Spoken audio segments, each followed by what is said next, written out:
It's all gone now, and I am alone.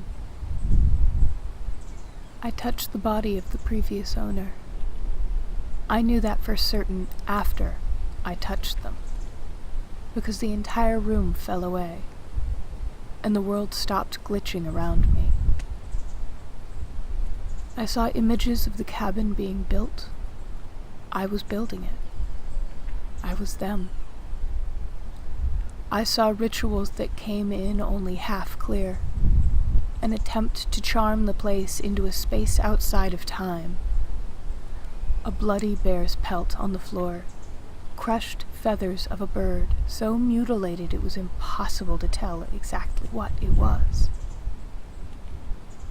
I saw them invite their friends in, distraught looks on their faces, unaware of the rituals that had been performed, scared because of the recent collapse. I watched from the eyes of the last owner as the house swallowed them one by one, each drawn in by a spirit from their past, each one unable to handle the loss, each one drawn in by the constant torture of this place. I laid on the floor. I gave up. I was still the last owner, until I was me, kneeling down, touching the corpse. I saw the glow of a fire just in front of me, and the sound of a fireplace panting, and something being placed just below my chin. It felt like a spider's crawl that you might mistake for a hair. As my vision came back to the reality I still swear is the real one, I saw there was a hand beneath my chin. I peered up into the burning yellow eyes of Grace, her facial features a mere shadow illuminated by her flaming wings. I could see the scowl just barely. Behind her, the spirits of the house continued to flux. Some looked as if they'd lost hope. Some simply looked terrified. My body, still feeling like it was not my own, bent down to lift the corpse, with my chin still in her hand. The scowl turned into a snarl. The spirits behind her made like they were attempting to press forward, but were being held back. My jaw felt held in place. My lower row of teeth began to ache, but still, I wrapped my arms beneath the slimy sack of bones, and as I began to lift, the spirits behind Grace surged forward and dragged her back. I watched her struggle as I lifted the remains of a complete stranger, determined to free them after fleeing from her. The spirits walked back, engulfed in flame as if it were nothing. They dragged her to the hallway as she screamed my dead name like a language I had long forgotten, and the house shook violently as I slowly marched upstairs, with the feeling of old skin oozing over mine. As I broke the top of the staircase, I heard several footsteps begin climbing after me. As I marched through the house, I heard scattered gasps, yelps, laughter of relief, as the spirits made their way out of the basement.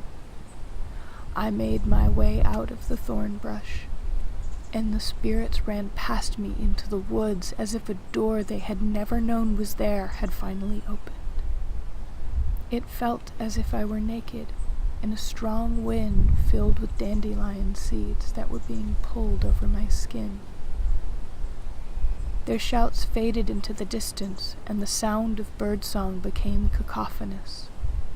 I began to fall as an unexpected exhaustion overwhelmed me. The form in my arms tumbled out, but I heard nothing strike the ground. Strong arms caught me and slowly lowered me. Someone whispered in my ear, in tired, rasping breaths, "Thank you." She cannot hurt you now. Not unless you go into her domain. She cannot come out unless you let her out. Do not make that mistake.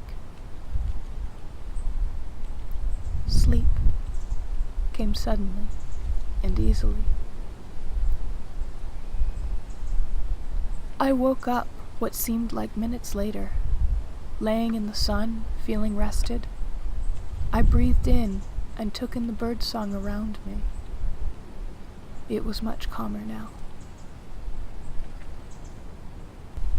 I lifted my head and saw a young bear regarding me, only a few yards away. It stared expectantly, like it had been waiting for me to show I was still alive before it continued on its way. I lifted myself slowly. The bear kept its eye on me and stayed calm. And as I stood, I swear, it gave the slightest of nods and turned to walk away. I blinked, and I was standing in twilight. The bear was gone. Still feeling like a ghost in a mostly empty vessel, I wandered back to the basement, down the hall. I stood at the edge of a cave-in. The smell was gone, but behind me, there was a stain, blackened and dry. Stay alive out there.